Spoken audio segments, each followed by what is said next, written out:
እንደምን አደራችሁ? አሜን። ያገናኘን አምላካችን ስሙ የተመሰገነ ይሁን። ይቅርታ፣ በትምህርት ሰዓት ጸሎት አይጸለይም። ይሰማችኋል? ለሁላችሁም ይሰማል? በዚህ ሰዓት ጸሎት አይጸለይም። ጊዜ ያለው አሁን አልፎ አልፎ ጸሎት የሚጸልዩ እህቶች አለውና እንዴት ሆኖ እናንተም ልባችሁ ተበትኖ ትምህርቱም አልፏችሁ ጸሎቱም ያው እንዳለፋችሁ ቁጠሩት። ከሁለት ያጣ ነው የምትሆኑትና የትምህርት የጸሎት ጊዜ ያለው አሁን የሰዓቱ የጸሎት ስለሆነ ቁጭ በሉና ግዴላችሁም። ችግራችን የሚመነጨው ካለማወቅ ነውና መማሩ ጥሩ ነው። ደግሞ የጸሎት ሰዓታችሁን ኋላ ትምህርቱ ሲያልቅ ቁርሱን ቆየት አድርጎ ትምህርቱ ከሚያልቀን ቁርሳችን ቢዘገይ ይሻላል። እንደዛ አድርጎ እንደ ልምድም እንዳይሆን ወደፊትም ሰውዬ ቤተክርስቲያን መልክ እያስተላለፈች ጸሎት መጸለይ ልባችን ስለሚያባክነው ጸሎቱም ይባክናል፣ ትምህርቱም ይባክናል። ይሄንን ተውት። ንስሐ በእውነቱ መላከ ምሕረት በጣም በጥሩ ሁኔታ ነው የገለጹት። በእርግጥ ጽንሰ ሀሳቡ አብዛኛው ሰው ጠፍቶት አይደለም፣ መተግበር ላይ ነው የንስሐ መሰረታዊ ችግራችን። አሁን እኛ እንደ ቤተክርስቲያን ሲታይ ግን እንዲያው መቼስ ለመተግበር የሚያነሳሳው ጉዳዩን በሚገባ ማወቅ ነው ከተባለ ዘንድ ነው እንጂ ስለ ንስሐ ያን ያህል የማያውቅ ሰው አለ ተብሎ አይገመትም። ግን የእውቀቱ ሁኔታ የጠራ እና ያልጠራ የመሆን ነገር ይገጥመዋል። እንደተነገረው ድሮ ንስሐ የለውጥ መንገድ ነው። ንስሐ የሚባለው በጣም በቤተ ክርስቲያን የዘወትር ተግባር ነው። ንስሐ ማለት ይሄ መውደቅ፣ መነሳት፣ መታመም፣ መዳን እንዳለ ሁሉ በነፍስ ሰው መቼስ ሰዎች ነን እንደምታውቁት፣ የማይበድል ሰው የለም። ቅድም መላከ ምሕረት ሲሉ ነበር። እኛም ካህናቱ እናጠፋለን፣ ንስሐ እንገባለን፣ ንስሐ አባታለን። የመናን ብቻ አይደለም መውደቅ መነሳት ያለ ነው። ግን ሁልጊዜ የሚደረገው ንስሐ የሆነ አንድ ቀን የሆነ ጊዜ ተደርጎ የሚያልቅ ሳይሆን ሁልጊዜ የሚከናወን የክርስቲያናዊ ሕይወት ጉዞ ነው እና ዋና እንትኑ ግን ለውጥ ነው። ከኃጢአት ወደ ጽድቅ፣ ከክፋት ወደ በጎነት፣ ከመጥፋት ወደ መመለስ ሁልጊዜ የእርቅ ተግባር ማለት ነው። እግዚአብሔርን እናሳዝነዋለን፣ መልሰን ይቅርታ እንጠይቀዋለን። እናሳዝነዋለን፣ መልሰን ይቅርታ እንጠይቀዋለን። ይሄ የመታረቂያው ስነ ስርዓት ነው። እንግዲህ የእርቅ ስነ ስርዓት ነው ንስሐ የሚባለው። ጌታችንም በሉቃስ ወንጌል ምዕራፍ 15 ላይ የጠፉ ነገሮችን ይሄን የንስሐን ሁኔታ በጠፉ ነገሮች መስሎ ተናግሯል። ስለ ጠፋ በግ 100 በግ ኑሮት 100 በጎች አሉት፣ አንዱ ጠፋ። 99 እያሉት 99ን ትቶ አንዱን ፍለጋ ሄደ ይላል።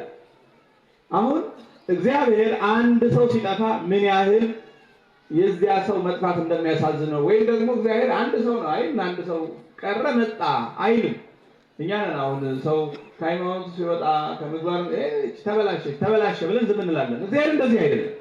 በቃ የራሱ ጉዳይ አይልም። እግዚአብሔር ለአንድ ሰው በጣም ትልቅ ዋጋ ስላለው ይህንን ዋጋ ሲገልጽ 100 በግ ያለው ገበሬ 99 እያሉ አንድ ሲጠፋበት አንዱን ፍለጋ ሄደ። እግዚአብሔር እኛ በኃጢአት ስንጠፋበት ምን ያህል እንደሚፈልገን። ወርቅ የጠፋባት ሴት አንድ ድሪም ጠፍቷት ቤቷ ያለውን ዕቃ ሁሉ ፈነቃቅላ መብራት አብርታ ፈለገችው ይላል። ይሄ እግዚአብሔር ፍለጋ ነው። አሁን እኛ የሚመስለን ስንበድል በቃ እግዚአብሔር አይፈልገኝም፣ በቃ እኔ እንግዲህ ንስሐ ብገባ ይቅር አይለኝም ወደሚል ነው። እንደውም ይሄ ነውር ነው። እንደዚህ እንደው አይባልም። መጀመሪያውን እኛ ጠላ ነው እንጂ መችስ ጠላ የፈለገ ብንበድል እኮ እግዚአብሔር አይጠላንም። ስንበድል እኛ ጠላ ነው። አስገድዶ አይወደንም። ፍቅር በግድ አይሆንም። እንደምታውቁት ሁሌ የምንጠላው እኛ ነን። ከተመለስን እሱ ለመቀበል ዝግጁ ነው። ስለዚህ እነዛን ፍለጋዎች በወንጌል የተጻፉት ለዚህ ነው። ወርቅ ጠፋት ይላል። አሁን ወርቅ የተባለበት ምክንያት ምንድነው? ለእግዚአብሔር አንድ ሰው ወርቅ ነው። ለኛ ወርቅ የከበረ ለዛውም እኮ የጠፋት የጣት ወርቅ 2 ግራም ምናምን አይደለም። የአንገት ሀብል ምዝምዝ ወርቅ የሚባለው ብዙ ግራም ያለው ማለት ነው። በዚያ ነው አንድን ሰው የመሰለው። እኛ የአንገታችን ወርቅ ጠፋብን የምናዝነውን ያህል የምንፈልገውን ያህል እግዚአብሔር ሰው ለእግዚአብሔር ወርቅ ነው። ከዛ በኋላ የጠፋውን ልጅ አስከተለ። ንስሐን በደንብ ክርስቲያኖች እንዲረዱት ለማድረግ ነው እንዲያደረገው። የጠፋው ልጅ ወዶ ፈቅዶ የአባቱን ሀብት ተካፍሎ ከዚህ በኋላ እኔ እናንተ ሊመት የለው አንተ ስትሞት ምን አስጠበቀኝ? ይሄኔ በቁምህ ርስቴን ወርሼ በቃ የሚደርሰኝ ሰተኝ ጎጆ ወጣለሁ እንጂ ገና አንተ ሙተህ ገንዘብ ወርሼ ምናምን ብዬ አልጠብቅም ብሎ የሄደ ልጅ ነው። ገንዘብ ይስጠኝና የሚደርሰኝን እሄዳለሁ አለ። ሄደ፣ ግን ያን ገንዘብ በልጅነት ስለሆነ አጠፋው። ከዛ ተቸገረ፣ መመለስ ፈለገና አሁን ሲያስበው የልጅነት መብቱን በሙሉ ተጠቅሟል። ከአባቱ የሚያገኘውን ድርሻ ገንዘቡን ወስዷል። ስለዚህ ኦኬ ለካ ልጅ የመሆን መብት የለኝም፣ ስለዚህ ሂጅ አባቴን ቢያንስ ከአገልጋዮች እንዳንዱ አድርገኝ እለዋለሁ። እንደ ልጅ መሆን አልችልም፣ የልጅነት ድርሻዬን በቁሙ አባቴን ገንዘቤን ስጠኝ ብዬ ተካፍዬ አጥፍቻለሁ፣ ተመልሼ ልጅ መሆን አልችልም ብሎ የሄደው ከባሮች ከአገልጋዮች እንዳንዱ ቁጠረኝ ለማለት ነው። አባትየው ግን ያን ሁሉ አጥፍተህ የት ደርሰህ የት ከርመህ ምን ስታረግ ምናምን አላለም ይላል። ከርቀት ሲያየው ይላል አዘነለት። ሂዶ አቅፎ ሳመው፣ በጣም እያለቀሰ አቅፎ ሳመውና ልጄ ጠፍቶ ነበር ተገኘ፣ ሞተ ስንል ዳነ። ስለዚህ ለጣቱ ቀለበት ለእግሩ ጫማ አድርጉለት፣ አልብሱት፣ ረዱት፣ አዘጋጁ፣ እንብላ እንጠጣ፣ ደስ ይበለን አለ ይላል። አሁን እግዚአብሔር ስንመለስ በተስፋ መቁረጥ እንዳይሆን አይ እኔን አይቀበለኝም፣ እኔ ይሄን አድርጌ እንዴት አድርጎ ይምረኛል እንዳንል ሁልጊዜ እጁን ዘርግቶ የሚጠብቀን አባት እንዳለን የገለጸበት ነው። ስለዚህ ንስሐ ማለት እጁን ዘርግቶ ወደሚጠብቀን የአባታችን እቅፍ የመመለስ ሂደት ማለት ነው። እኛ ነን ይሄድ ነው፣ እሱ እንደዛው እጁ እንደዘረጋ ነው። ልክ ልጅ ከእናቱ ጭን ወረድ ብሎ ሮጥ ብሎ መልሶ እንደሚመለሰው እሱ ዝግጁ ነው ለማቀፍ ለመቀበል በፍቅር። እኛ ነን ይሄድ ነው። ስለዚህ ከሄድን በኋላ ተመልሰን ወደ አባታችን ወደሚወደን እቅፍ የመግባት ሂደት ነው ንስሐ የሚባለው። ታዲያ ተሰምቶን ነው መጸጸት ይባላል። ንስሐ መጸጸት፣ ወዮ የሚወደኝን አባቴን ፈጣሪን ጌታዬን ምን ቀጥሎኝ አሳዘንኩት፣ ለምን ይህን ሰራው ብለን መጸጸትን፣ ማዘን፣ መቆርቆርን ይመለከታል። ኃጢአትን ከዚያ በኋላ መጸየፍን፣ መጥላትን ይመለከታል። በኃጢአት ማፈርን ይመለከታል። ሰው በኃጢአቱ ካላፈረበት ንስሐ መግባት አይችልም። ካልተጸጸተ ንስሐ ገባ ይባላል። ስለዚህ ኃጢአት ማለት መጸጸት፣ መመለስ፣ ወደ አባት እቅፍ መመለስ፣ ኃጢአትን መጥላት፣ መጸየፍ፣ ላለመመለስ መወሰን፣ እንደገና ደግሞ የአስተሳሰብ ለውጥ። በቃ እስካሁን የኖርኩበት ይሄ እግዚአብሔርን የሚያሳዝን ሰውነቴን የሚያረክስ ነገር በጎ አይደለም፣ ለኔ አይሆነኝም።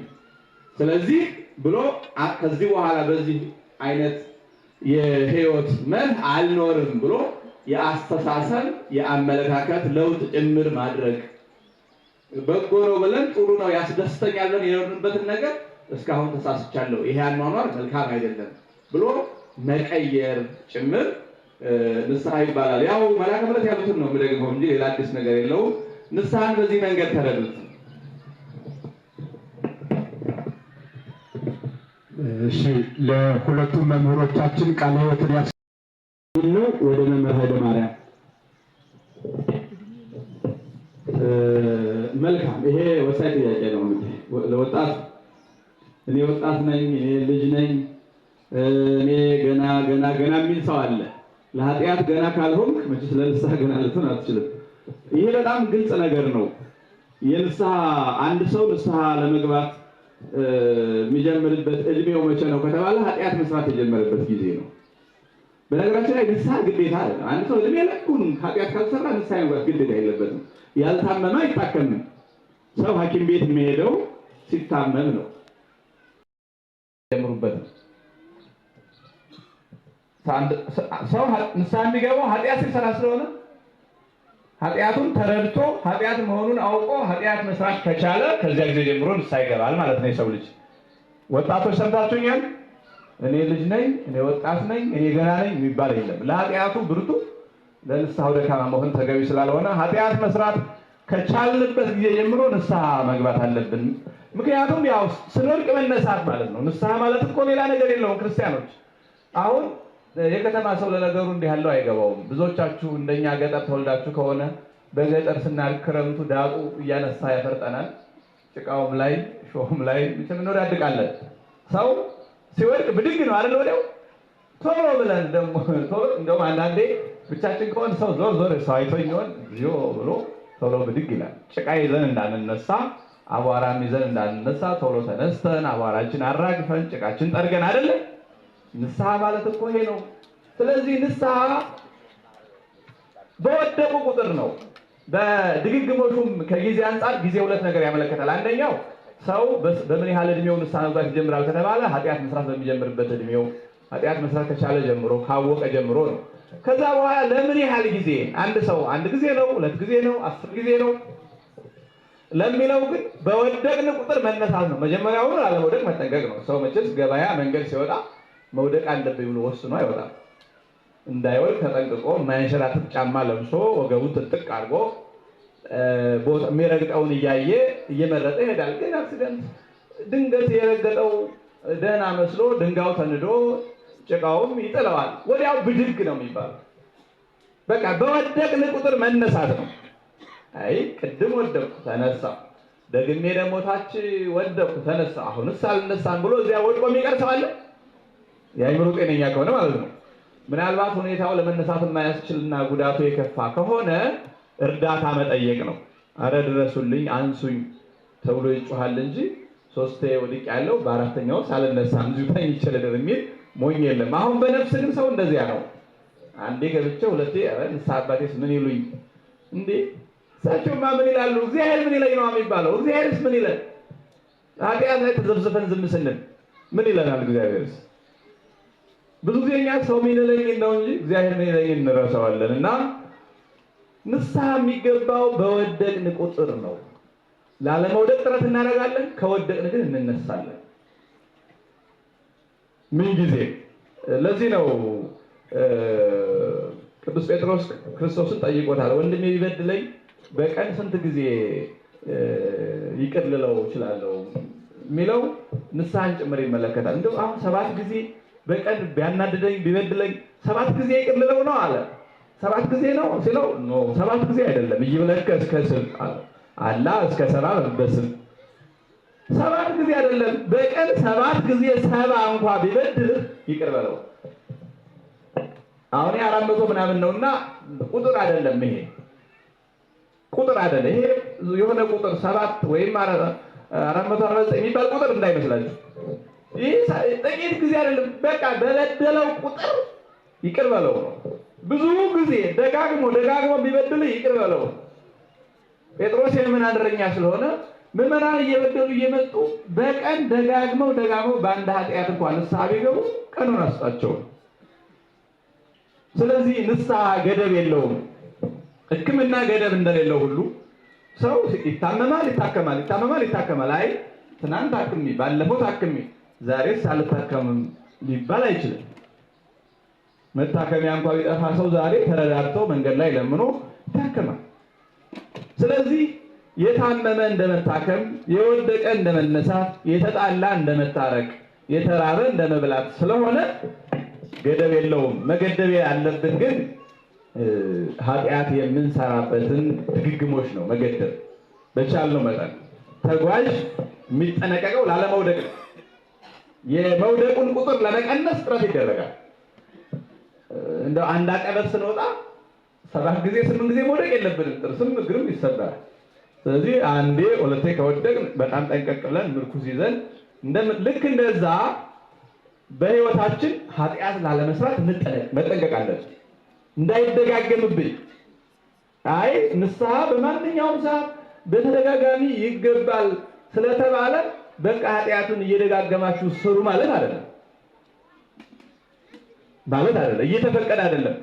ልክ ወድቆ መነሳት አይቀርም፣ ግን እነሳለሁ ብሎ መውደቅ የለም። አንዳንዴ ተንከባለው ገደል መሄድን ሊያጋጥም ስለሚችል ተጓዡ ላለመውደቅ የሚጠነቀቀውን ያህል በኃጢአት ላለመውደቅ፣ ሰውነታችን ላለማርከስ፣ ከእግዚአብሔር ላለመለየት መጠንቀቅ አለብን እንዳይደገምብን። በተለይ ያ አንዱ ኃጢአት አንድ ጊዜ ቀንና የገባንበት መልሶ እንዳይመጣ መጠንቀቅ አለብን።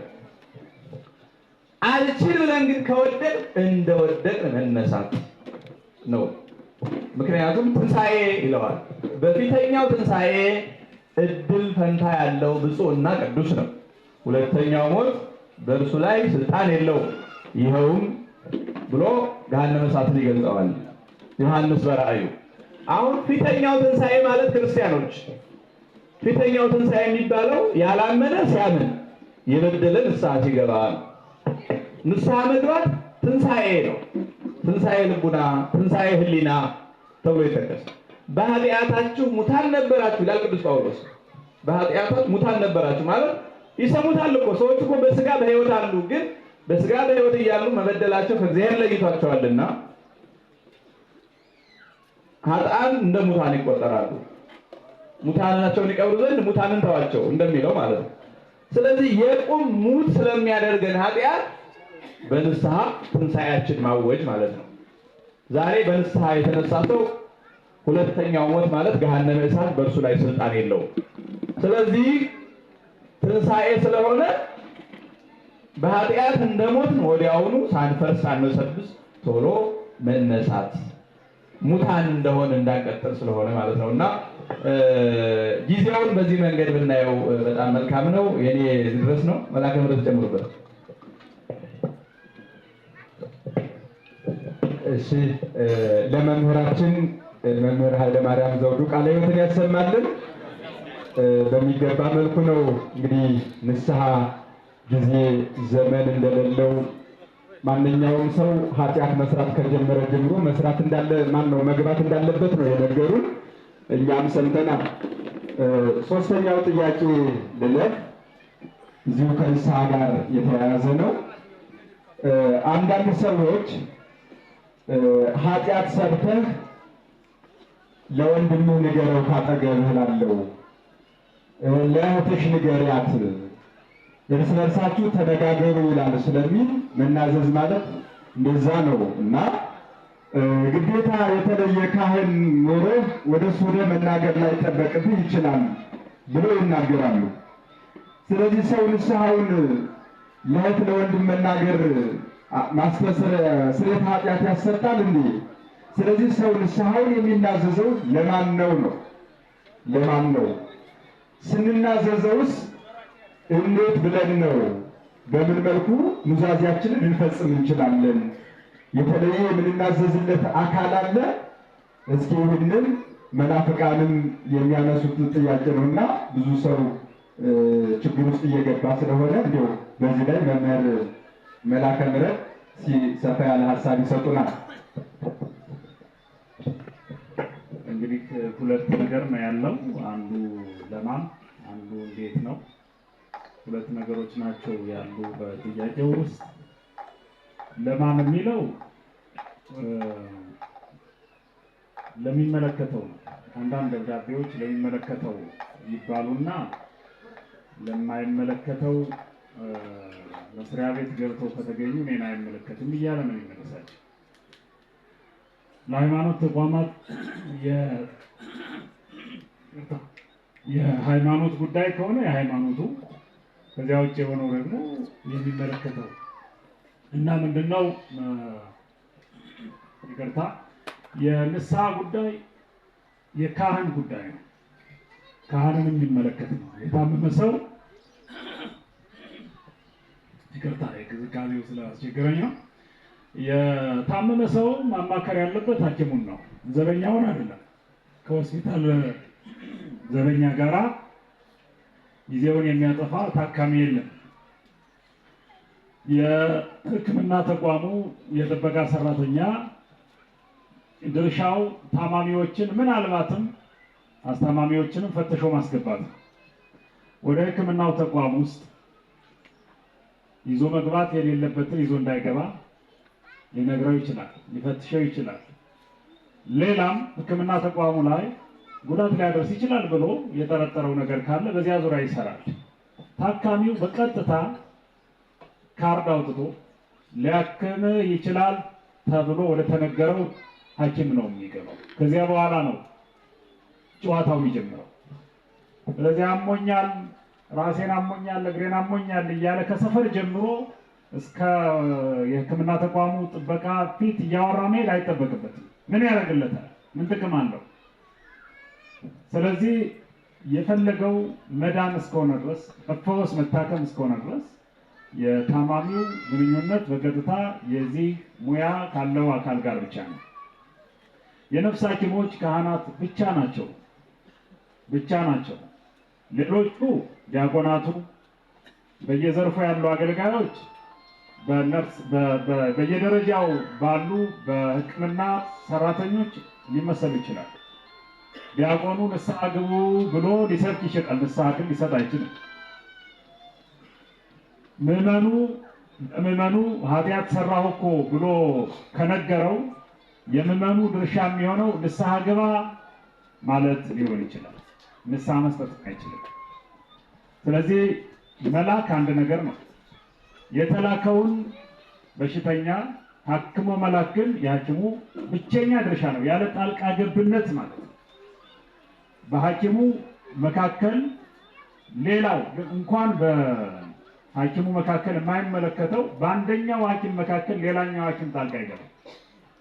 ያኛው ሐኪምም የሕክምና ስነ ስርዓቱን ሕጉን ጠብቆ ይሰራል። ካልቻለ ሪፈር ይላል። ካልቻለ ለምሳሌ አንዱ ካህን ንስሐ ሊገባ የሄደ ልጁ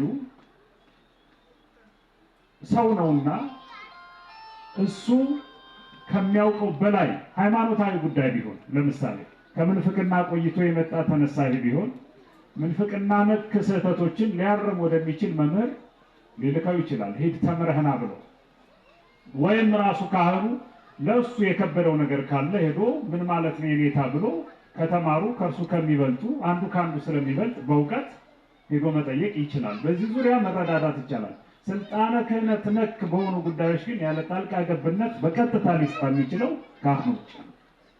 የነፍስ አባት ሆኖ ስሙ።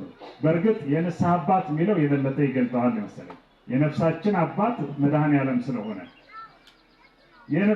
የነፍስ አባት የሚባለው ማዕረግ እንኳን ተሰጥቶ ከተገኘ በነፍስ ላይ ኃላፊነት ያለው ካህኑ ብቻ ነው ማለት ነው። በዚህ ምክንያት ማንንም አይመለከትም።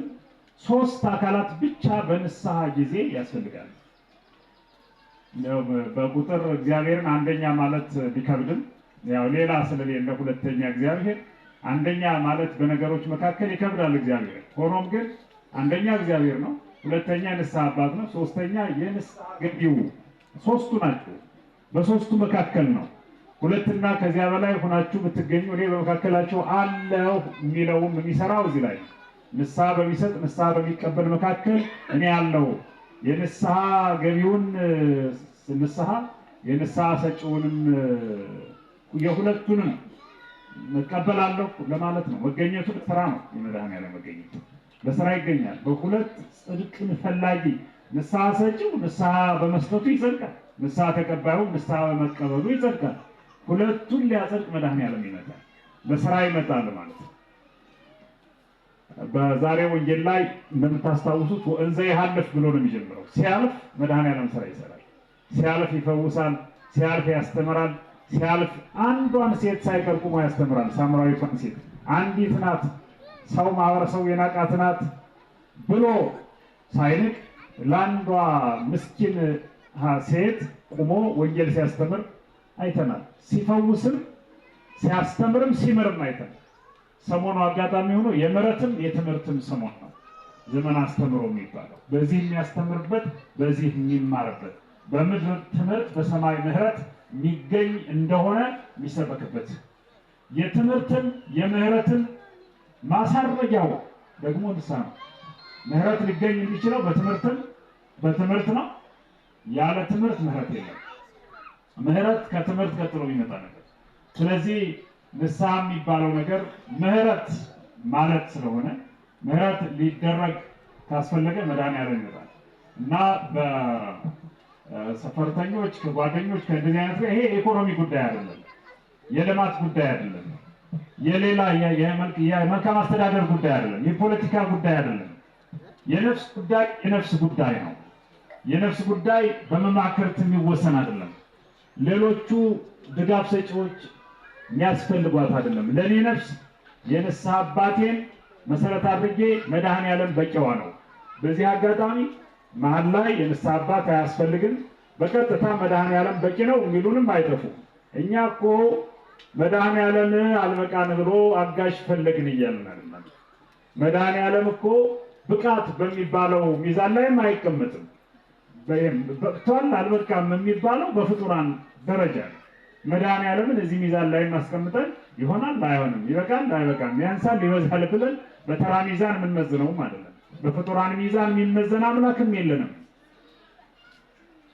ስለዚህ ካህኑ ሳያስፈልግ በቀጥታ መድኃኔዓለም ይበቃናል፣ ደንስ በኢየሱስ የሚሉም ስለማይጠፉ ነገሩ እንደሱ አይደለም። እኛም ቢሆን መድኃኔዓለም አምላካችን መድኃኔዓለም እኛን በእጆቹ ያበጃጀ ጌታ ስለመሆኑ እኛ ስንሰብክ ከተራረፈው የወሰዱት ነው። በመሰረቱ ተራርፈው የተውነውን ትንሽ ነገር ወስደው ነው ዋናውን ነገር አልወስድልን ብለው ነው እንጂ እኛ ያስተማርነው ትምህርት ነው። መድኃኔዓለም እንዴት ነው በቂ ያልሆነው? የንስሐ አባት እኮ በመሰረቱ መሰላል ነው፣ ድልድይ ነው። መሸጋገሪያው ድልድይ ክህነት ነው። በክህነት በኩል ወደ መድኃኔዓለምን ለማግኘት ስንሄድ የምናገኘው ካህን እኮ ነው። ካህን ማለት አገልጋያችን እሱ ነው እንጂ እኛ ካህን ሳያስፈልግ ምን ያደርጋል ካህን ብለን እንዳንሄድ እንግዲህ ሞክረን ማየት ነው። አይሳካልንም ያለ ካህኑ። ክህነት የሚባለው ነገር እኮ የመድኃኔዓለም ነገር ነው፣ የካህኑ ነገር አይደለም። ያ ክህነት የሚባለው የመጣው ከመድኃኔዓለም ነው። ሿሚው መድኃኔዓለም ነው። የክህነት ባለቤት መድኃኔዓለም። የመድኃኔዓለም የሆነው ንብረት ነው ካህኑ ላይ ያለው። የመድኃኔዓለም የሆነው ሀብት ነው ካህኑ ላይ ያለው። ካህኑ በራሱ የሆነ ፍልስፍናና የማሻገር መንገድ አንዲትን ነፍስ ወይም ብዙ ነፍሳትን ሊያሻግር የሚችልበት ምንም አይነት ተሞክሮም ድርሻም የለው። መድኃኔዓለም በዚህ መንገድ ወደ እኔ ልጆቼን አምጣ ብሎ ነው የሾመው። ስለዚህ ይሄ ካህን ወደ መድኃኔዓለም ወደ ፈጣሪው ነፍስን እየወሰደ ነው። የተለየ ባይድ ነገር አልገባም። መሀል ላይ ካህን አያስፈልግም የምንልበት ምንም ምክንያት የለም። ካህን ማለት የመድኃኔዓለም አገልጋይ ማለት ነው። ክህነት ማለት የመድኃኔዓለም ገንዘብ ማለት ነው። የመድኃኔዓለም ገንዘብ የተቀመጠበት አንድ ምርጥ ዕቃ ማለት ነው ካህን ማለት። ነገሩ ይኸው። ሶስተኛ መደበኛ ችግሩ የሌሎቹም የአልፎ አልፎ የእኛም ያንዳንዶቹ ካህን ማለት ከኛ ከማህበረሰቡ መካከል እንዳለ እንደ አንድ ሰው ስለምንመለከተው ካልሆነ በስተቀር የእግዚአብሔር ማደሪያ የስልጣኑ ማረፊያ ነው፣ የክርስቶስ መገልገያ የተመረጠ ዕቃ ነው ብለን ካመን እኮ ካህን እንደሚያስፈልገን በልብ ይገባናል ማለት ነው። እና ካህን የሚባለው ነገር ክህነት የሚባለው ነገር ነው እንጂ ሰው የሚባለው ነገር ክህነትና ሰውን ለይቶ መረዳት ያስፈልጋል። ክህነት ለምሳሌ ውሃ የምትቀዳው ውሃ ከየትኛው ከገጠር ከሆነ ከተማም ከሆነ ከየሚገኝበት ውሃ ትቀዳለች። ውሃ የምንጠጣው የምንታጠብበት ከየትም ውሃ መቅዳት ትችላለች። ቤተክርስቲያን ሲመጣ ግን ስሙ ጸበል ነው፣ ግብሩን መፈወስ ነው። ውሃ ስጠኝ ብላችሁ እኮ አታውቁም። የማና ዲያቆኑ ውሃ ስጠን ብላችሁ አታውቁም እኮ። ጸበል ስጠን ነው የምትሉት። ስሙ ይቀየራል፣ ግብሩም ይቀየራል። የቤተ መቅደሱን ጸበል ከጣና ውሃ ጋር አነጻጽሮ ከማየት በላይ ውርደት የለም። ካህኑም ሰው ነው። ካህን በሚል ማዕረጉ ግን ከሰውነት ማዕረግ ከፍ ያለ ነገር ነው። ውሃ ሲያዩት ካህንንም በተመሳሳይ እንደዚያ ነው። ሰውም ውሃም የሚመስለው የአተያይ ችግር ነው። ካህኑ ሰው ነው፣ ነገር ግን ካህን ነው። ለዚህም እኮ ነው በነገረ ሥጋዌ በነገረ ሥላሴ መካከል መፋለስ የሚፈጠረው። ዞር ብለው ምራቁን ሲተፋ የእውሩን ዓይን ለማዳን ምራቁን ሲተፋ ካዩት ሰዎች በቃ ይሄው ሰው ተራ ሰው ይሉታል። ምስጋና ይድረሰውና መድኃኔዓለም የሌላ ዓይኑን ሲፈጥር ግን አያዩ። የመታወር የሃይማኖታዊ ሀሳብ መዛነፍ ችግር የገጠማቸው ሰዎች ጭቃውን እንጂ የበራውን ዓይን አያዩ። ዓይን የፈጠረን ጌታ ሊያዩ የሚችሉበት ዓይን ያላቸው ሰዎች አሃ የማርያም ልጅ እኮ አምላክ ነው ማለት ይችላል። ካህኑ በተመሳሳይ ቄስ ገሌ ብለው በሚጠሩት መልአከ ምሕረት ግሩም የሚለውን ስም እንጂ መልአከ ምሕረት ግሩም ላይ ያለው ክህነት የሚለው ነገር አልፎ ማየት አልተቻለም። አልፎ ሳይሆን እፊት ያለውን ማየት ላይ ነው ያለ ነው። የአብዛኛው መደበኛ ችግር አልፎ ማየት ሳይሆን እፊት ያለውን ማየት፣ እፊት በታየው ነገር መኮነንም መጽደቅም ነው። ለዚህ ነው ካህኑ ድንገት ሰው ነውና ቅድም የኔታ ሲሉት እንደነበረ ድንገት በሰውነቱ በክህነት ስራ ይሰራል። ክህነት የኃጢአት መስሪያ አይሆንም። የኃጢአት መስሪያ መሳሪያ አይደለም። ክህነት የጽድቅ መስሪያ ነው። በባህሪው ኃጢአት አይስማማውም። ክህነት ሰው በመሆኑ መጾም እስካለበት ልክ ሳይጾም ቀርቶ ድንገት አባ እስከዚህ ሰዓት እኮ መጾም ነበረበት ለምን አልጾመም ብሎ የሚያይ ሰው አለ። ይሄ የሰውነት ጉዳይ ነው። በሰውነት ጠባዩ ደክሞ ሊገኝ ይችላል። አንዳንድ ካህናት በእርግጥ ካህን ይሳሳታል እንኳን በሚል አይደለም አሁን የምናወራው። ካህንነት የከበደን ሰዎች ነን አልፎ አልፎ ኃጢአት የምንሰራው። አንዳንዱ ደግሞ ካህን ነበርኩ እኮ ብሎ ጴንጤ ነኝ ሲል ትሰማዋለህ። እኔ በእኔ አነጋገር እንደዚህ አይነት ካህን ነበርኩ፣ ዲያቆን ነበርኩ፣ ሰባኪ ነበርኩ ብለው ጴንጤ ነን የሚሉ ሰዎች ካህንም አልነበሩም ጴንጤም አይደሉም። እንደዚህ አይነት ጴንጤ እኔን እውነት ለመናገር ለክርክር ቢመጣ አይመጥነኝም፣ የኔታንም አይመጥንም። ያልሄዱ ያልመጡም መሀል ላይ የቆሙ ናቸው። ገና ጸበል የሚያስፈልጋቸው፣ ገና አማኑኤል የሚያስፈልጋቸው፣ አማኑኤል ሆስፒታል የሚያስፈልጋቸው፣ ገና የተለየ ሳይካትሪስት የሚያስፈልጋቸው መሀል ላይ የቆሙ ናቸው። ቤተ ክህነት ውስጥ የነበረ ትክክለኛው ካህን ጴንጤ ሊሆን አይችልም።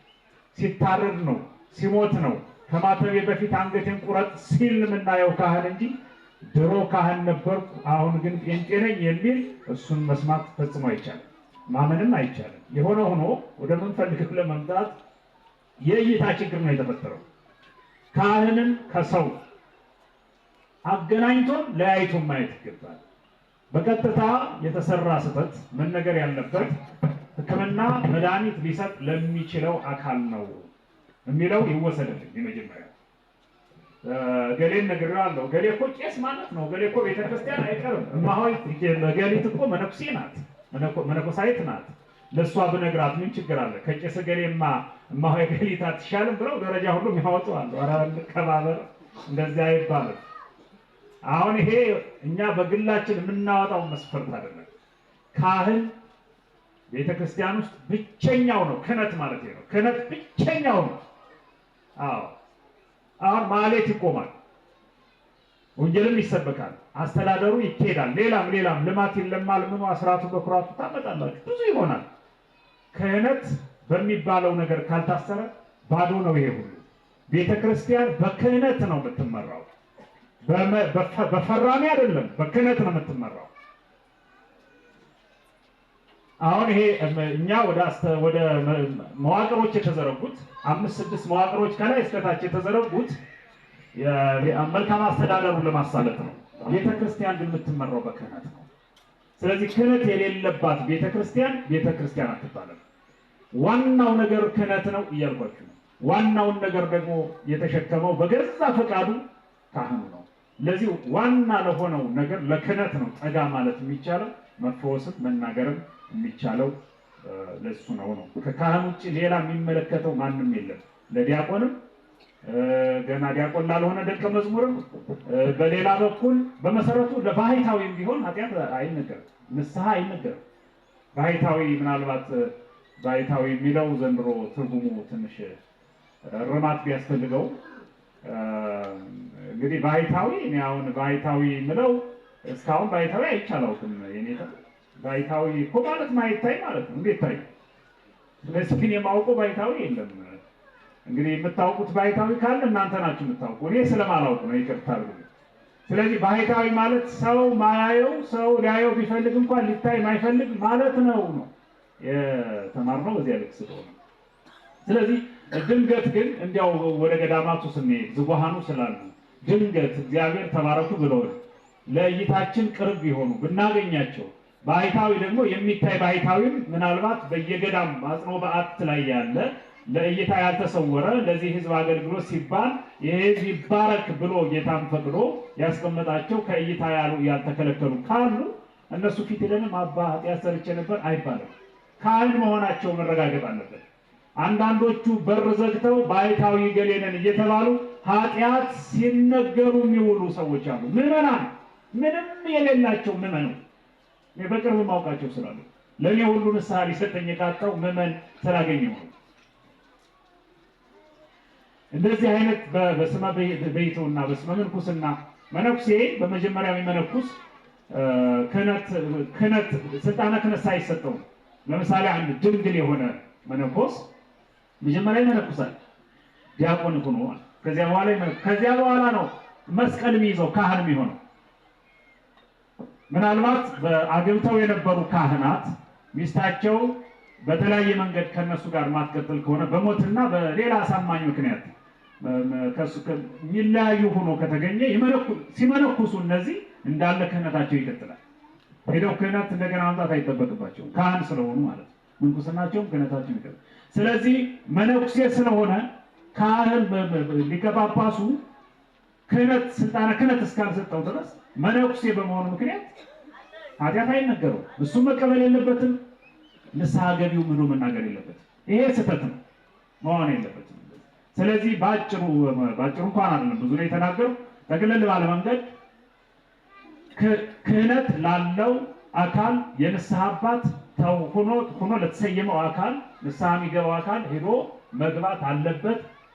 በጎንም በፊትም በኋላም ሌላ ንስሐ ኃጢአታችን ልንነግረው የምንችል ማንም ሊኖር አይገባም። እኔ ለሚስቴ የሰራሁትን ስህተት አልነግራትም፣ እሷም ለእኔ መንገድ የለባትም። እኔ አሁን ለሚስቴ መቼስ የንስሐ አባት አይደለሁም፣ ባሏ ነኝ። የንስሐ አባት አላት ለእኔ ባለቤት፣ እኔም ባለቤቴም የንስሐ አባት አለ።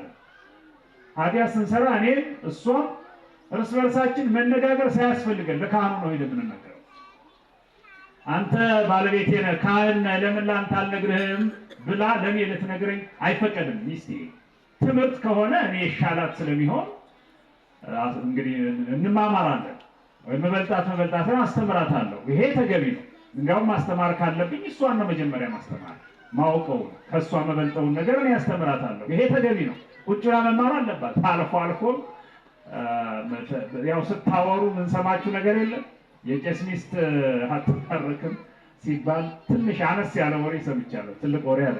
ይፍቱኝ እንዳትል እንዳይፋቱ ብላችሁ የወሬ ማሞቂያ ስታደርጉት ስለምሰማ የኔ ሚስት ጠዋት ተነስታ ወደ ስራ ከመግባቷ በፊት መስገድ ትባረካለች። እውነት ለመናገር ከዚያ ይፍቱኝ ማለት አለባት። መቼስ ትዳራችን ንፍታ ማለት እኮ አይደለም። የማይሰራ ኃጢአት እግዚአብሔር ይፍታል። ኃጢአት ስለምትሰሪ ሰው ስለሆንሽ እግዚአብሔር ብዬ ይናገራለሁ። እሷም ያን ስለምታውቅ ትጠይቃለች፣ ጥያቄ ታቀርባለች።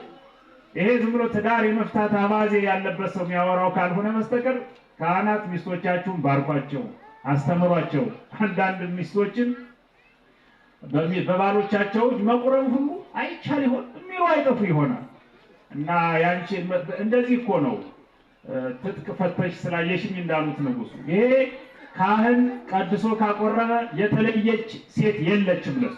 ሁሉም ሴቶች የሱ ልጆች ናቸው፣ ሁሉም ወንዶች የሱ ልጆች ናቸው። እንደ ማንኛውም ነፍስ እንዳላት ሴት መጣ ስጋው ደግሞ ትቀበላለች፣ ትባረካለች፣ ትማራለች፣ ትጠመቃለች። ንስሐን በሚመለከት ግን ከንስሐ አባቷ ሄዳ ንስሐ ትገባለች ማለት ነው። በዚህ ደረጃ ነው እንግዲህ ባልና ሚስትን ያክል አንድ አካል የሚባሉት ሳይቀሩ መነጋገር አስፈላጊ አይሆንም። የክህነትን የንስሐ መንገዶችን በተመለከተ ላስተምራት ይችላል። እንደዚህ ከንስሐ አባትሽ እኔም ብትጠይቀኝ ለምሳሌ ንስሐ አባትሽ ላይ ነው ንስሐ የሚገባ ማለት ይጠበቅብኛል። እንደዚህ ትምህርት ነክ ከሆኑ እንዴት ይገባል የሚለውን በተመለከተ እንግዲህ ንስሐ ከማን የሚለው በዚህ ልክ ነው። የኔታ እንዳሉት ግን ቅድም እኔ ቀጥታ ከመድኃኔዓለም ጋር ነው ጉዳይ የሚል ካለ ንስሐ ያለ መግባትም ይቻላል ብሏቸዋል። ኃጢአት ያልሰራ ሰው ንስሐ ይገባል ወይ እኔ ብለው ንስሐ መግባት ትፈልጋላችሁ አትፈልጉ? ተናገሩ። ትፈልጋላችሁ አትፈልጉ? የማትፈልጉ ከሆነ እንድንተው ብዬ እኮ ያልፈለጋችሁ ሰዎች ኃጢአት አልሰራችሁም ማለት ነው። ስለዚህ ኃጢአት እንሰራለን፣ ኃጢአት ንስሐ እንገባለን። ይሄ አቋም ነው። ይሄ እንደ መሪ ቃል ነው። ኃጢአት እንሰራለን ማለት ለመስራት እንነሳ ማለትም አይደለም። ኃጢአት በሰራን ቁጥር ንስሐ እንገባለን። አልገባም የሚል ካለ ኃጢአት አልሰራም ኃጢአትም አልሰራሁም የሚል መሆን አለበት ማለት ነው። ስለዚህ እንዴት የሚለውን ነገር እንደው አንድ ሁለት ነገር ልበል መሰለኝ። እንዴት የሚለው ነገር በመጀመሪያ በእንባ ነው።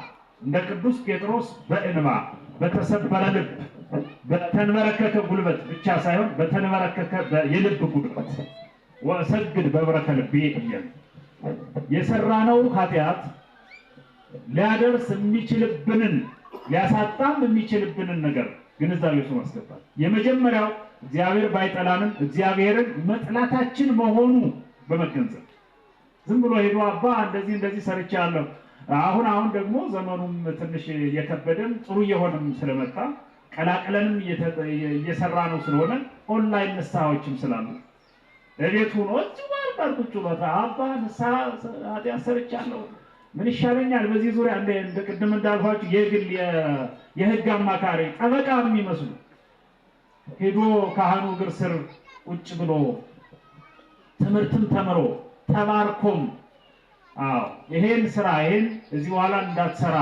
ይሄን አድርግ ስለሰራ ኃጢአት ይሄን ብታደርግ እግዚአብሔር ይቅር ይላል ቸር ነው። ይሄን ብቻ አይደለም አንተ ስላደረግከው አንተ ስለሰገድ ስለጾም ስለጸለይ ብቻ ሳይሆን አንተ ለእግዚአብሔር እጅህን መስጠት ግን ማያ መንገድ ነው እንጂ እግዚአብሔር በባህሪው ፍቅር ነው። ያለ ቅድመ ሁኔታም ይወድሃል። ደግመህ ኃጢአት አትስራ። እግዚአብሔር ምን አደረገ? አንተ ነህ እያደረክበት ያለ እርሱ እየወደደህ ለምን አንተ ትርቃለህ የሚለውን ለማስተማር ጭምር ነው። ስለዚህ በእንባ በተሰበረ ልብ በተንበረከከ ጉልበት ንስሐ አባት አጠገብ ሆኖ በአካል ነው ንስሐ የሚገባው። ሕክምና በአካል ማለት አሁን እኮ ተመሳሳይ ነው። ይሄ በርቀት ሕክምና የለም።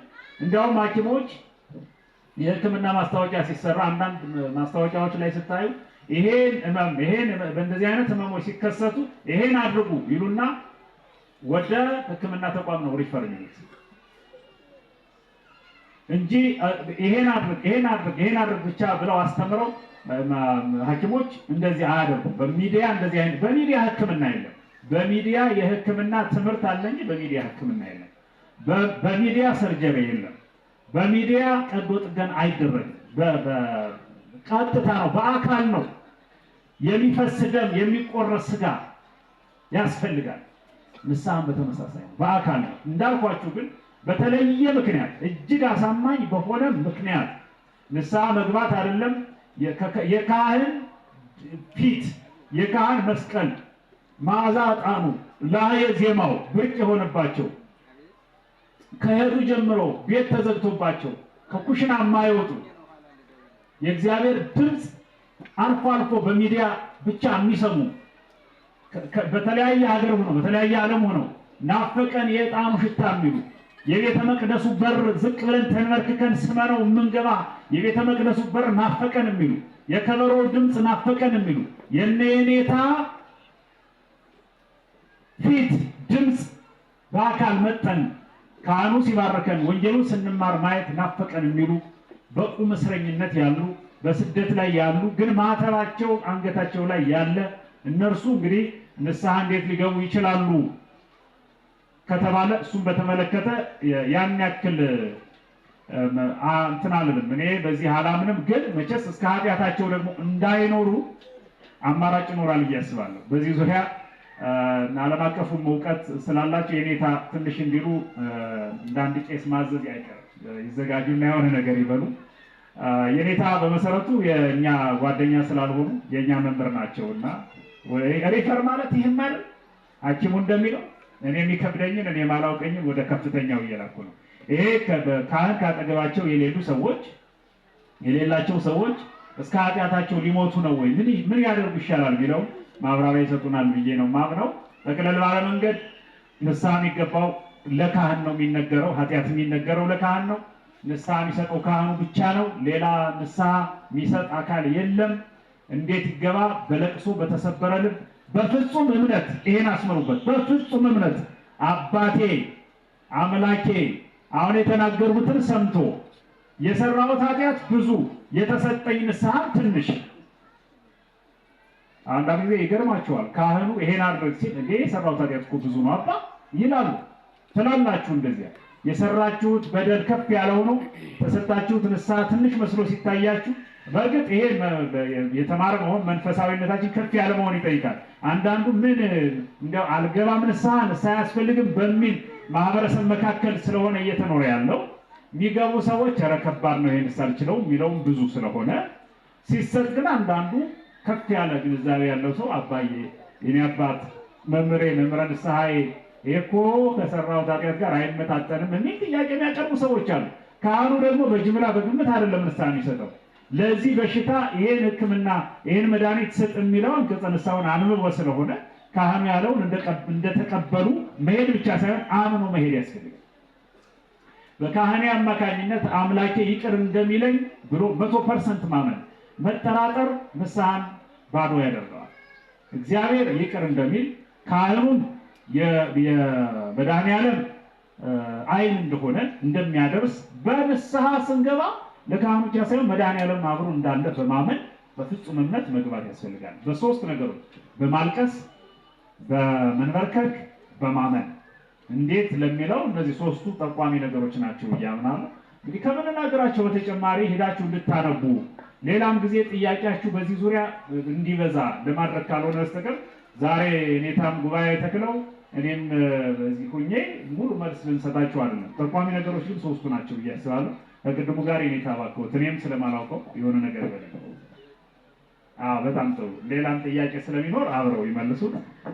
ተስተምሩት ብሎ እንደ ቲዮሪ ሆኖ ምናምን አይደለም። በዚህ ምንም የተለየ ምስክር ወረቀት አልሰጣችሁም። እንኳን በአንድ ቀን ረፋድ ዓመት ብትማሩ ምንም አይነት ምስክር ወረቀት አልሰጣችሁም። እኛ ምስክር ወረቀት የሚሰጣችሁ እግዚአብሔር ነው። ስለዚህ ተግባር ነው። ተግባር ስለሆነ ጥያቄዎቹም አብዛኞቹ ተግባራዊ ናቸው። በደንብ አዳምጣችሁ። ይሄ ከሰፈር ወሬ ደግሞ አንዳንድ ጸበል ቦታ ላይ የሚሰሩ ህጎች አሉ ማናቃቸው ቤተክርስቲያን ማታቃቸው ሲኖዶስ ማያቃቸው መጽሐፍ ላይ የሌሉ ዝም ሄድና እንዲህ ነው አሉ አይደል ብሎ ለኛ ቄሶች እንዲህ ነው አሉ የሚባል ወሬ አለ። የመንደሩን ወሬ ተውትና የቤተክርስቲያን እናዳምጡ። ግራም እንዳትጋቡ፣ ሌላም ሰው ግራ እንዳታጋቡ በደንብ ማዳመጥ ጥሩ ነው። ጉዳዩ መማር ይፈልጋል ረጅም ጊዜ። ግን መቼስ እንግዲህ ትልልቆቹ አልፋችኋል። ስለዚህ እናንተ በዚሁ መንገድ ነው እውቀታችሁ የምታጠነክሩት። አሁን ቢያንስ ማዳመጥ በጣም መልካም ነው። በትዳር ውስጥ የሚኖር ንስሐ በመንገድ ይሁን የቴክስት የስልክ ምናምን የሚለው ቅድም መላከ ምሕረትን በደንብ ገልጸውታል። ክስ እኮ ሰው ተከሳሽ ሳይቀርብ እንዴት ነው ክስ ይሆናል?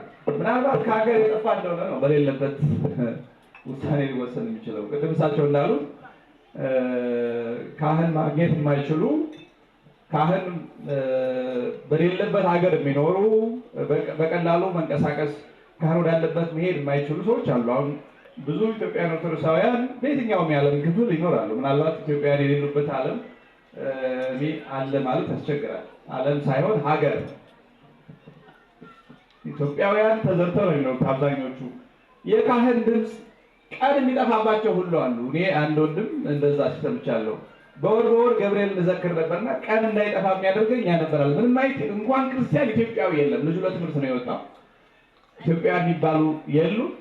ጥቁሮች እንኳን ብርቅ ናቸው። እሱ የሄደበት ሀገር እዛ ዩኒቨርሲቲ ላይ እና ለተወሰነ ዓመት ሲቆይ በወር እኔ ገብርኤልን ስለምዘክር አለ እዛው ዶርሙ ላይ የራሱ በቃ ቀን ራሱ እንዳይጠፋኝ የሚያደርገኝ ያ ነው እንጂ ግራ ነበር የሚገባኝ አለና እንደዛ አይነቶቹ መቼስ ባሉበት ድቀት ሲያገኛቸው በሚቻላቸው ኮንታክት ቴክኖሎጂውን ተጠቅመው ኃጢአት እንዳይውልባቸው እንዳያድርባቸው ለካህን ሊናገሩ ይችላሉ። በቀረ ግን የንስሐ መንገዱ መጀመሪያውኑ ሕክምና እንደ ቅድም በደንብ ገልጸውታቸው ሕክምና የሚያል ሰው እኮ ወደ ጤና ተቋም የሚባለው ናሙና ላቦራቶሪ ያስፈልጋል። በሰውነት ውስጥ የገባውን የበሽታ ሁኔታ መጠን፣ አይነት ለመለየት የሚሰሩ ላቦራቶሪዎች ይኖራሉ። ስለዚህ የግድ መሄድ ግዴታ። አንዱ የንስሐ ዋና ዓላማ በካህኑ ፊት ራስን ከሶ ማሳፈር ነው። በእግዚአብሔር ፊት ኋላ ከምናፍር አሁን ሄደን ራሳችንን በገዛ አንደበታችን በካህኑ ፊት ከሰን ራሳችንን ማሳፈር ነው ዋና ዓላማ። እንጂ የሆነ ሪፖርት ማቅረብ አይደለም። ዝም ብሎ በቃ እንዲያርግ አይባል። ራስን መክሰስ እያዘን እያለቀስን እየተጸጸት ራሳችን መክሰስ ስለሆነ እዚሁ ሆኖ ወይም እዚህ ሀገር ኢትዮጵያ ውስጥ ሆኖ ይሄ አይሰራም። ኢትዮጵያ ውስጥ ሆኖ ካህን የሌለበት ክልል የለም ኢትዮጵያ ውስጥ። አፋርም ሶማሌም ብትሉ እናንተ ባከዱኝ ያለንበት የለም፣ ካህን የሌለበት የለም ኢትዮጵያ ውስጥ ክልል። ከዚህ ውጭ ግን ከኢትዮጵያ ውጭ ግን በየትኛውም ዓለም ያለ እንደ ልብ መንቀሳቀስ የማይችል ምናልባት ሕግ እንኳ ባይሆን ቴክኖሎጂውን ተጠቅሞ ኑዛዜውን ያደርጋል። ከዚህ ያለን ግን ቅድም እንደተነገረው ሲጀመር አንድ ምዕመን ንስሐውን መናገር የሚችለው ለራሱ ንስሐ አባት ብቻ ነው። አሁን አብዛኛው ከተሜ ሁለት ንስሐ አባት ነው ያለው። አንድ ዳቦ ባራቂ፣ አንድ ንስሐ ሰጪ። ዳቦ ባራቂ ከተማ ያለ ካህን ነው፣ ዝክር ይዘክራል ምናምን፣ ንስሐውን እየሄደ የሚናገረው ገዳም ነው። እንግዲህ የትምህርት እጥረት ስላለብን ገዳም አካባቢ ያሉ አባቶች ዝም ብሎ ሲመጣ ንስሐ ይሰጣሉ፣ ወይም ላለማስደንገጥ ምናምን ላለማሳፈር እያሉ ነው እንጂ ተገቢ አይደለም።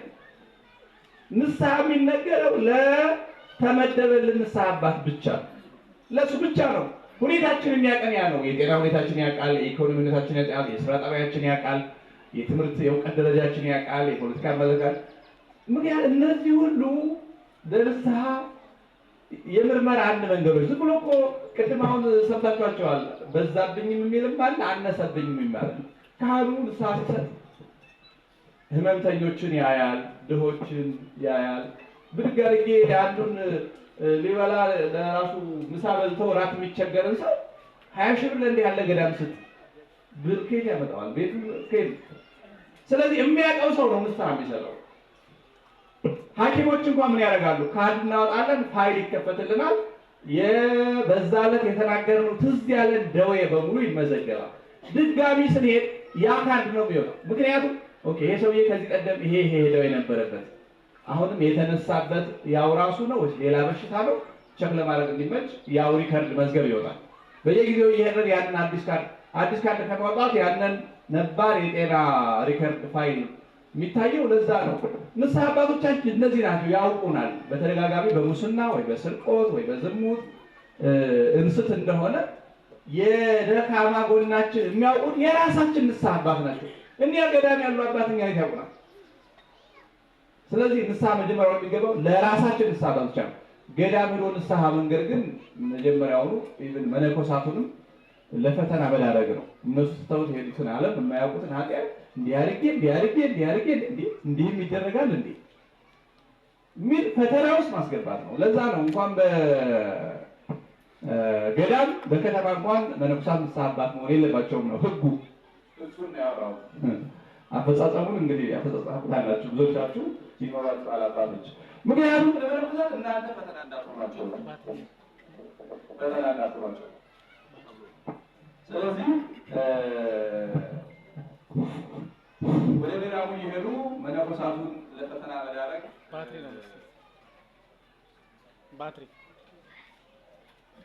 ተገቢ አይደለም። ሌላው የንስሐ ባለው የባልና ሚስት ንስሐ ሲገቡ ንስሐ በህብረት አይሆንም። ቅድም ብያችኋለሁ። ምርመራ በህብረት እንደማይሆነው ሁሉ ንስሐ በህብረት አይሆንም። ንስሐ ማለት ካህኑ ሲመረምር የሚሰማንን ስሜት ጭምር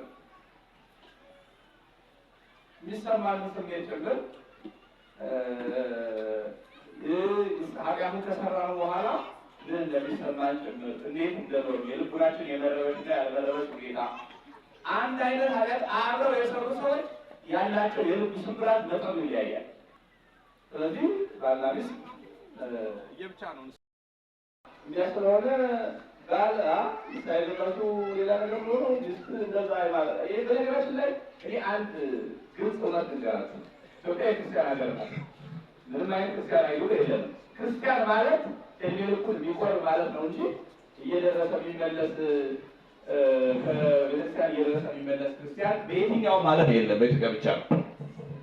ይሰማችኋል? ክርስቲያኖች ዝም ብሎ እየደረሰ የሚመለስ ክርስቲያን ሳይቆርብ በየትም ዓለም የለም። እኛን የሚመስሉት በህንድ፣ በሶሪያ፣ በአርመን፣ በግብፅ የለም።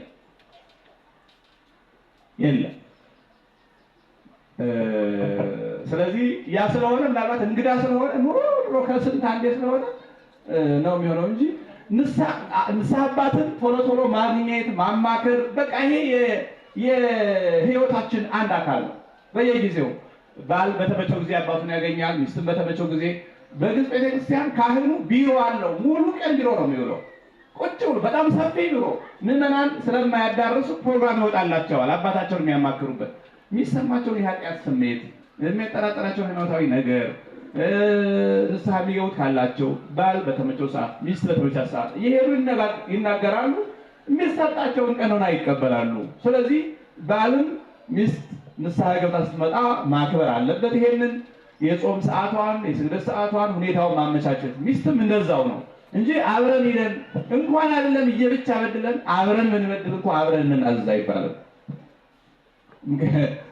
ይሄ አሁን በሚዲያው እንደሚቀለደው የሚስትን ደም መርምሮ ለባል ውጤት እንደመስጠት ነው። የ3 ወር እርጉዝ ነህ የሚያሰኘው ማለት ነው። ስለዚህ ንስሐ ለየብቻ ነው። ግን ይችንን ነገር ስለነካዋት እንደው እኔ በእውነቱ ቆሜን ብለምናችሁ ደስ ይለኛል። ሁላችሁም ሄድም ሲደርሳችኋል አይደለ? ስጋ ወደሙ የማይቀበል ክርስቲያን ዝሮ ክርስቲያን አይደለም ባለለው ደስ ይለኛል። ግን ክርስቲያን አይደለም። ስጋ ወደሙ ካልተቀበላችሁ እኛ ጋር እንጂ ክርስቶስ ጋር አይደላችሁ። ይሄ የኛ ጥፋት ነው። የኛ የካህናቱ ጥፋት ነው። የእናንተ ብቻ እናንተም አለባችሁ፣ እኛም አለ። ካህናት ስጋ ወደሙ የማይቀበል ምዕመን ይዘን ምን ያኖረናል? ምን ያደርግልናል? ወይ አናጸድቀው ወይ አያጸድቀን። ማህበራዊ ህይወት እንደ ድርና እንደ ሰንበት እንደ ቁበሉት። ስለዚህ ካህናት ስጋ ወደሙ የማይቀበል ምዕመን ምን ያደርግላችኋል? ላታጸድቁ ላያጸድቃችሁ።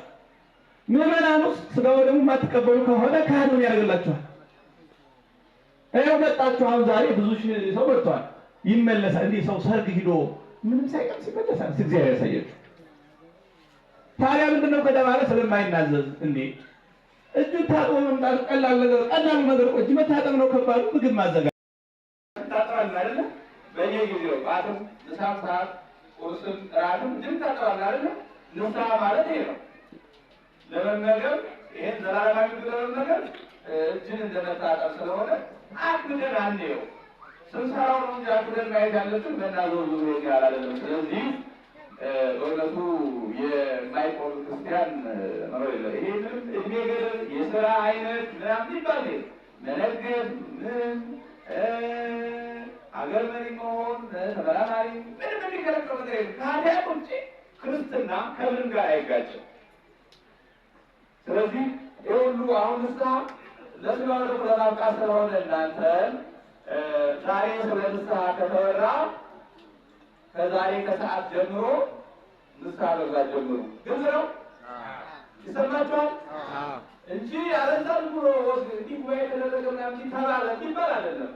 ለመዳን ነው። እኛም አገራችን ለመወጣት ነው። እናንተ ለመዳን ነው አይደል? እንዴ ምንድን ነው? ስለዚህ ዛሬ ከሰዓት ጀምሮ አባቶቻችሁን እያገኛችሁ ንስሐ ግቡ። እኔ አንድ ካህል አይቻለሁ። እዚህ ባህል በጣም ቆራ ካህል ከዛሬ ከሰዓት ጀምሮ እስከ ዛሬ ሰዓት ድረስ እኔ ቤተክርስቲያን ሙሉ ቀን ላሉ እየመጣችሁ ንስሐ ግቡ። አለዛ ባራለሁ ስጋ ወደሙ የማይቀበል ስራ የሚባለው ማለት ነው። አሁን በእውነት 1-3 ሰዎች ቀርተዋቸዋል። ሁሉም ተቀብለው እነዚያ የተለየ ጊዜ ያለባቸው አንደኛውን ዞር ብለው እንደውም ሽማግሌ እየላከ ነበር። በቀደም አይንን ማየት አልፈልግም ማለት ነው። ከዛ በኋላ ከዛች ቀን ከሰዓት ጀምሮ ቁጭ አውሳቸው ከሰኞች ጋር ምሳቸውን እያሉ እየመጡ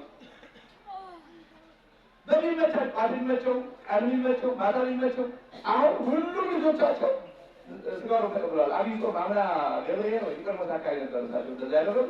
አሁን ሁሉም ተቀበለዋል። እኛም ካህናትን ላላ ብለናል ማለት ዝም ብለው ሲኖሩ የያዝናቸው ስጋ ወደሙ ካልተቀበሉ ምን ጥቅም የለውም። እኛ አባት ሆናቸው አልሆናቸው ግን እንሰራላቸዋለን። የስጋ አባት አላቸው ለዚህ ስለዚህ ክርስቲያኖቹም ከዛሬ ከሰዓት ጀምሮ ንስሐ መግባቱን ጀምሩ። የእውቀቱ ይሄን ያህል የእውቀት ሰት የለብንም። የመተግበር ነው። ግን ጉዳታችንን እንደ ጥቂት ይታታዩ። በጣም ከባድ የሆነ ጉዳት ውስጥ የምንገኝ ክርስቲያኖች ነን። ከስጋው ከደሙ የራቀ ይኸው ተቀደሰ፣ መጣችሁ፣ ሰርታችሁ ተመለሳችሁ። ድግሱን አሳላፊዎች ብቻ አይደለም። አሁን ሰርግ ይባላል። ድግሱን አሳላፊ ሳይበለው ካህናቱ አሳላፊዎች ናቸው። የለራሳቸው ይበላሉ። አሳላፊ ሰዎች ናቸው። የሚያገኙ ጊዜ ይደገሳል። የክርስቶስ አዳላጆቹ ሰበብ ለምን ህዝቡ እጁን ሳይታጠብ ስለመጣ አሁን መታጠብ ከባድ ነው የምትስተረግዙ። ስለዚህ ይህንን በአጽንኦት ለመናገር ነው። ለመላክ ከዛሬ ዶሯችሁ ዛሬ የሰማባችሁ ለሌላም ጎረቤት ንገሩ። ካህናትን ይሄን ነገር አጥቃችሁ ያዙ። የማይቆሩ ክርስቲያን ይዛችሁ ካህንን እንዳትሉ። ምንም ቀላቀል ነው የሚሆነው ነገሩ ሁሉ እና ስለዚህ ንስሐ መግባትን ከዛሬ ጀምሮ ዛሬ ተነጋግረናል። የመዳን ቀን ዛሬ ነው ተብሏል። እንደው እያሸከምናችሁ እንዳይሆን ስለፈራሁ የእኛም መደበኛ ችግር አለ። ስለዚህ በማጠቃለያ ካሉት አንጻር እሷን ለማየት ነው። እድር ብዙ የገባ ነው ያለው። ንስሐም ብዙ ለማለት ያክል ነው። በአጋጣሚ በምታወቁት የንስሐ አባትና የንስሐ ልጅ ሁለቱ እንዴት ነው መቀጠል ያለባቸው? ብዙ መናገር አልፈልግም። በተጻፈው መንገድ መቀጠል አለባቸው። የተጻፈውን ስለምታውቁት እናንተ ካህናቱን ስለሚያውቁት ተግባር ላይ እንገናኝ። አሁን የተግባር ችግር እንጂ የቅደም ተከተል የሰምሮ ማስተማር ችግሩ ያን ያክል አይደለም ዘንድሮ እና ካህናትን 50 ልጅ 100 ልጅ አለን የሚለው በቂ አይደለም። ይሄ የግል ትምህርት ቤቶችም ሆነ የመንግስት ትምህርት ቤቶች ስናይ በቁጥር ተመዝግበው 100 ተማሪ 200 ተማሪ አለን ሳይሆን ትምህርት ቤቱ የሚለው እያስተማረ ነው፣ ይችለው እያስተማረ ነው። የእኛ የንስሐ ልጆች ስማችን እንኳን እናውቅ የንስሐ ልጆች ያለ አልፎ አልፎ ይፈጠራል። ማን ነበሩ ያ እንደዚህ አይነቱ ቄስ የኔ አባት ናቸው የሚል የንስሐ ልጅ ሁሉ አለ። እንደዚህ ቆብ የሚለብሱት ስንት ቆብ ይለብሳል፣ ስንት ሻሽ ይለብሳል፣ ስንት እንደ ረግብ እኮ ናቸው ካህን በስማቸው በግብራቸው ማናውቅ ልጆች፣ አባቶችም ደግሞ የልጆችን ስም በቅርብ እንኳን ማናውቅ ግብሩን ሰው በቅርብ እንኳን ማናውቅ አንዳንድ ጊዜም እንደው ለማየውን ነገር ሁሉ ልንጠቀምበት ሁሉ ምንፈልግ የሚመስልበት ደረጃ ስላለ ጠቅለል ባለ መንገድ አንደኛ አባቶች ካህናት የቆሙ ለእናንተ ነው፣ መስራት አለብን። መምህር ኃይለማርያምን ያክል ሊቅ ዛሬ በዚህ ሲገኙ እንደ ተራ ነገር እንደ አንድ እንደ ሰርሞኒ ብቻ እንዳታዩት ማሳሰብ ፈልጋለሁ። የመጣ ነው። እኔም ልጆች አሉኝ፣ እናንተ ልጆች አሏችሁ። እናስተምር በሰባኪያን ወንጌሉ ይህን አስተማሩ። የዛሬው ድንቅ መርሃ ግብር ነው። በመሰረቱ በያቸው መደረግ ያለበት መወሰድ ያለበት ነገር ነው። ይህን መስጠት ቃል እንገባለን። በሩልኝና ልገመት ሰው ከከባችሁ ለመኮንን ቃል እንገባለን። በሩ እሺ፣ ለመስጠት ቃል እንገባለን። ለራሳችሁ ቃል የገባችሁት እኛ ለምን አልገባህም ለምን ገባህ ብለን ማስታወሻ ይዘን ፍርድ ቤት ልናገር ምንችል አይደለም። ለህሊናችሁ ነው። ለመጽደቅ የሚያስችል ስራ